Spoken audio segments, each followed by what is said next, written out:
ગરીબ માણા હોય ને, તમે બજારમાં બધા યુવાનોને કહું છું, મને ચાહે છે એને, તમે બજારમાં ગાડી લઈને નીકળો ને કોઈક રેકડી આડી ઉતરે, કોઈક મજૂર આડો ઉતરે તો ગાડીને બ્રેક મારી દીજો. ટ્રાફિક હોય, તમારી ગાડીને અડી જાય, તમને કઈક સામું બોલી જાય તો સહન કરી લીજો. ગરીબ કો મત સતાના, વો રો દેગા.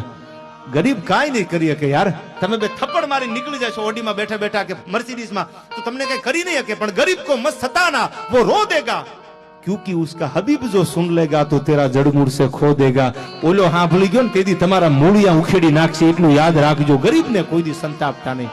તમારી ગાડીનું બમ્ફર નીકળી જાય તો વિવેકાનંદનો એક સરસ મજાનો સુવિચાર છે. પ્રેમ છે ને માણસના હૃદયમાં છે, પદાર્થમાં નહીં. ગાડી તો પદાર્થ છે સાહેબ, એ લોઢું છે, સવારમાં નવું નખાઈ જાય.